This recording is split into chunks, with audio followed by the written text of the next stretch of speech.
હું બહાર આંગણામાં સૂઈ રહ્યો હતો અને મને ખૂબ જ ઠંડી લાગતી હતી. મારી કાકી મારી તરફ જોઈ અને કહેવા લાગી, બહાર ખૂબ જ ઠંડી છે. એક કામ કરો, તમે મારી બહેન પ્રીતિના રૂમમાં સૂઈ જાઓ, કારણ કે અમારી પાસે ફક્ત 2 જ રૂમ હતા.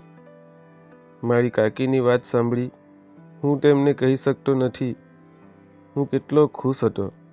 હું મારી કાકીની વાત માની પ્રીતિના રૂમમાં ચાલ્યો ગયો અને સૂઈ ગયો. પ્રીતિ પણ સૂઈ રહી હતી અને હું પણ તેની બાજુમાં સૂઈ ગયો. અડધી રાત થઈ તો મેં પ્રીતિના ગોલગપ્પા પર હાથ ફેરવવાનું શરૂ કર્યું. પણ મિત્રો, સ્ટોરી શરૂ કરતાં પહેલાં હું તમને વિનંતી કરું છું, જો તમે અમારી ચેનલ પર સબસ્ક્રાઈબ ન કરી હોય તો પહેલાં સબસ્ક્રાઈબ કરી લેજો. તો ચાલો વાર્તા શરૂ કરીએ. પ્રીતિ પણ જાગી રહી હતી, પરંતુ તેણે મને કશું કહ્યું નહીં. ધીરે ધીરે મને લાગ્યું કે પ્રીતિ પણ આ જ ઈચ્છે છે. તે પછી શું હતું, મેં તેની એક વારમાં લઈ લીધી. મારી કાકીની નાની બહેન ખૂબ જ સુંદર હતી, પણ મને તેને સુંદર કહેવામાં ખૂબ જ શરમ આવતી હતી, કારણ કે મને ડર હતો કે જો મેં તેને આવું કહ્યું તો તે કાકીને કહી દેશે. આજ સુધી મેં કાકીની બહેનને આ રીતે વાતો કહી ન હતી.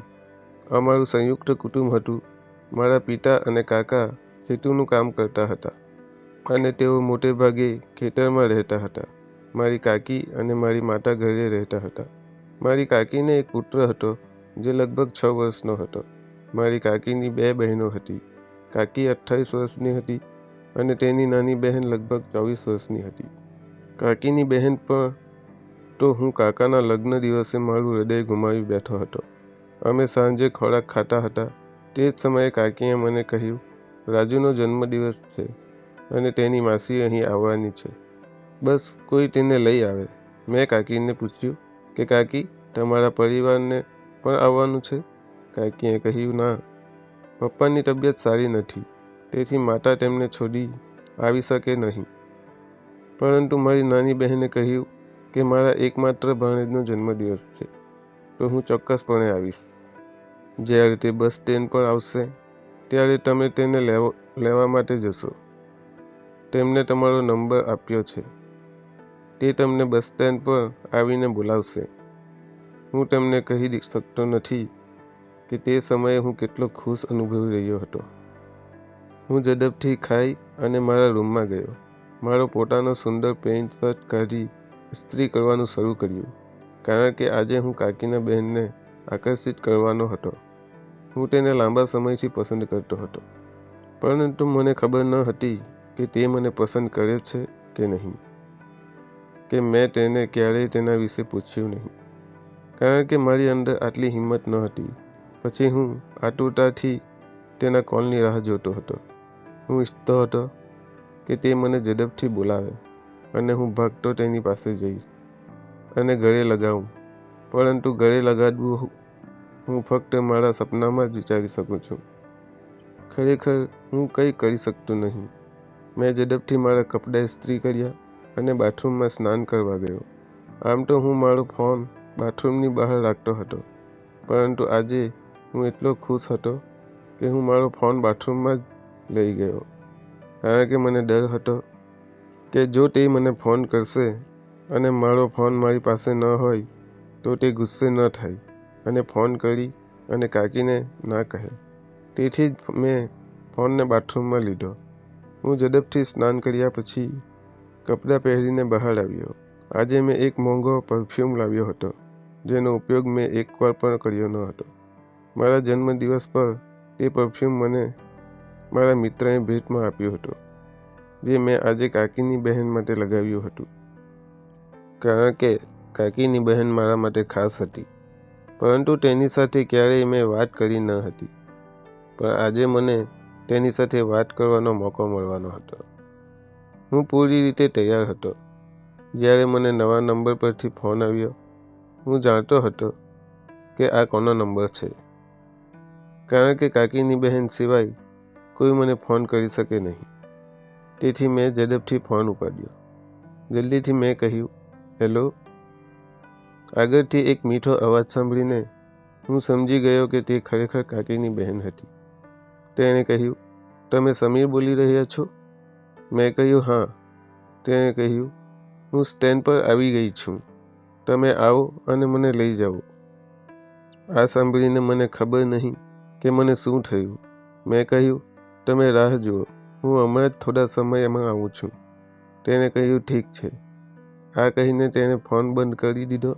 મેં પરફ્યુમ તો પહેલેથી જ લગાવી લીધું હતું, પરંતુ મેં ફરીથી પરફ્યુમ છાંટ્યું અને ઝડપથી ચાવી લીધી અને ખુશીથી કાકીની બહેનને લેવા ગયો.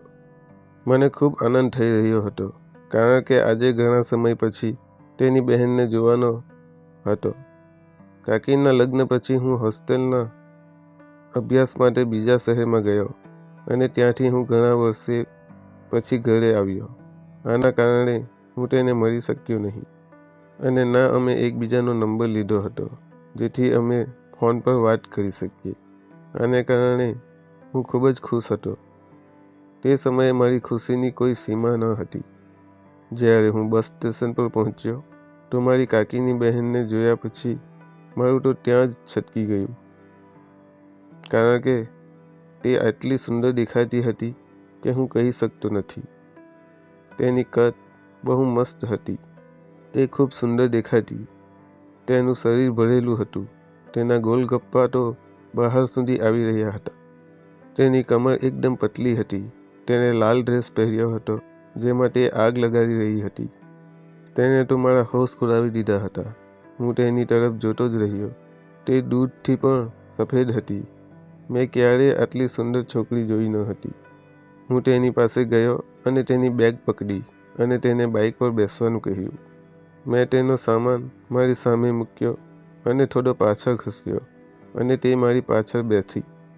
હું જાણી જોઈને વારંવાર બ્રેક લગાવી રહ્યો હતો, જેથી તે મને સ્પર્શ કરે, કારણ કે હું તેને સ્પર્શ કરી શકતો ન હતો.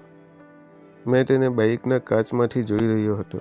કદાચ તેણે પણ આ જોયું હતું. જ્યારે હું તેને લાવવા ખૂબ જ ઝડપથી ગયો હતો, પરંતુ હવે હું બાઇકને એટલી ધીરે ધીરે ચલાવી રહ્યો હતો કે જો કોઈ મારી સાથે ચાલીને આવ્યો હોત તો તે પહેલાં પહોંચી ગયું હોત. તેને પણ આ અનુભવ્યું અને આખરે તેણે મને કહ્યું કે આથી તો હું ચાલીને જાત. મેં મજાકમાં કહ્યું, હું પ્રથમ વખત ડ્રાઇવિંગ કરું છું, તેથી હું થોડો ડરી રહ્યો છું. તેણે કહ્યું, લાવો હું ચલાવું. મેં કહ્યું, પછી મને પણ શીખવું. આ સાંભળી તે હસવા લાગી અને કહ્યું, જો તમે મારા જેમ ઝડપી ડ્રાઇવિંગ શીખશો તો એક્સિડન્ટ કરતા ફરશો.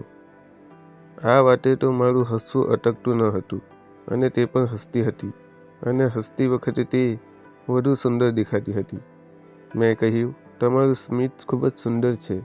મારા શબ્દો સાંભળી તે શરમાવા લાગી. આમ વાતો કરતાં કરતાં અમે ઘરે પહોંચ્યા. કાકી તેની બહેનને જોઈ ખૂબ ખુશ થઈ. તેણે આનંદથી એકબીજાને ગળે લગાડવાનું શરૂ કર્યું. રાજુ પણ તેની માસીને જોઈને ખૂબ આનંદ થયો. બીજા દિવસે કાકાના પુત્રનો જન્મદિવસ હતો. ઘરમાં તૈયારીઓનું વાતાવરણ હતું, કારણ કે અમારા ઘરમાં એક નાની પાર્ટી હતી. અમે કોઈ સંબંધીઓને બોલાવ્યા ન હતા, પરંતુ ગામના દરેક લોકોને બોલાવ્યા હતા. રાત્રે પાર્ટી શરૂ થઈ હતી. હું ઈચ્છતો હતો કે રાજુ પહેલાં તેની માસીને તૈયાર થઈ જાય, જેથી હું તેની સાથે મેળ ખાતા કપડાં પહેરી શકું. કદાચ આવી ફિલિંગ છોકરીઓ લેતી હોય છે, પણ હું અલગ હતો. મેં જોયું કે તેણે નાઇટ પાર્ટીમાં વાદળી સૂટ પહેર્યો હતો. તે તેમાં ખૂબ જ આકર્ષક લાગતી હતી. જ્યારે મને ખબર પડી કે તેણે વાદળી રંગનો સૂટ પહેર્યો છે, ત્યારે મેં તે જ સમયે વાદળી શર્ટ પણ ખરીદ્યો. હું દરેક સામે એ દેખાડવાનો પ્રયાસ કરી રહ્યો હતો કે મને ખબર નહોતી કે કાકીની બહેન પણ આ જ કલરનો સૂટ પહેરવાની છે. બધાએ આ વાત બહુ નોટિસ ન કરી, કારણ કે બધા પાર્ટીમાં વ્યસ્ત હતા, પરંતુ કાકીની બહેને આ વાતને ખૂબ ગંભીરતાથી લીધી હતી. પાર્ટીની વ્યવસ્થા ખૂબ સારી રીતે કરવામાં આવી હતી. રાત્રે 12 વાગ્યે પાર્ટી સમાપ્ત થઈ અને રાત્રિ ભોજન કર્યા પછી દરેક તેમના ઘરે ગયા. રાત્રે રાજુ મારી પાસે સૂઈ ગયો, કારણ કે તે શરૂઆતથી જ મારી સાથે રહેતો હતો અને હવે તેને મારી સાથે સૂવાની ટેવ હતી. હું મારા રૂમમાં એકલો સૂતો હતો, તેથી જ મેં તેને મારી સાથે સૂવા દીધો. હું તેને ખૂબ જ પ્રેમ કરતો હતો, પરંતુ આજે તે જીદ કરી રહ્યો હતો કે હું મારી માસી સાથે સૂઈશ. મેં કહ્યું, કાકી કોઈ વાંધો નહીં, તેને તેની માસી સાથે સૂવા દો. બહુ બહાર આંગણામાં સૂઈ જઈશ. આ પછી રાજુ મારા પલંગ પર તેની માસી સાથે સૂઈ ગયો અને હું બહાર આંગણામાં સૂઈ ગયો. પરંતુ બહાર ખૂબ જ ઠંડી હતી. તેમ છતાં મેં વિચાર્યું કે હું તેમને ખલેલ પહોંચાડીશ નહીં. તે આરામથી સૂઈ જાય. હવે હું ફોન બંધ કરીને સૂવાની તૈયારી કરી રહ્યો હતો કે પછી કાકી મારી પાસે આવી અને કહ્યું કે બહાર ખૂબ જ ઠંડી છે, હું તમને બહાર સૂવા નહીં દઉં. તમે એક કામ કરો, તમે પણ અંદર જાઓ અને સૂઈ જાઓ. આ સાંભળીને મારો ચહેરો ખુશીથી ફૂલાઈ ગયો, પરંતુ મેં મારી કાકીની સામે મારી ખુશી વ્યક્ત કરી નહીં. મેં કહ્યું કે ના કાકી, આ સારું લાગતું નથી. આંટીએ કહ્યું, કોઈ વાંધો નથી, તમે જાઓ અંદર, હું તમને કહું છું. ને તરત જ તે જ સમયે કાકીએ મારો હાથ પકડ્યો અને મને અંદર લઈ ગઈ. રાજુ તેની માસી સાથે સૂતો હતો. તે જ સમયે કાકીએ તેની બહેનને જગાડી અને કહ્યું, રાહુલને થોડી બાજુમાં લઈ જાઓ અને સાઈડ પર સૂવા દે. મેં જોયું કે તે ઠંડીમાં ધ્રુજે છે. તે તેના ભાણેજને થોડે દૂર લઈ ગઈ અને હવે હું પલંગના ખૂણામાં સૂઈ ગયો. અમે પલંગ પર સૂતા હતા, પરંતુ અમારી વચ્ચે ખૂબ જ અંતર હતું, કારણ કે રાહુલ પલંગના એન્ડ પર હતો અને અમારી વચ્ચે પ્રીતિ સૂતી હતી. મેં લાઇટ બંધ કરી અને પલંગ પર સૂઈ ગયો. હું પ્રીતિ સામે સૂવાનો નાટક કરતો હતો, પરંતુ પ્રીતિ સાથે પલંગ પર એકસાથે સૂતા મને ઊંઘ કેમ આવી શકે? મારું મન તોફાન કરી રહ્યું હતું. હું કંઈક કરવા માંગતો હતો, પરંતુ હું તે શરૂઆત પ્રીતિ તરફથી ઈચ્છતો હતો. થોડા સમય પછી મને લાગ્યું કે જાણે કોઈએ મારા પગના અંગૂઠાને સ્પર્શ કર્યો હોય. મને આ જાણવામાં લાંબો સમય લાગ્યો નહીં કે આ પગ કોનો છે, કારણ કે રાજુ બાજુ પર સૂતો હતો અને વચમાં પ્રીતિ હતી.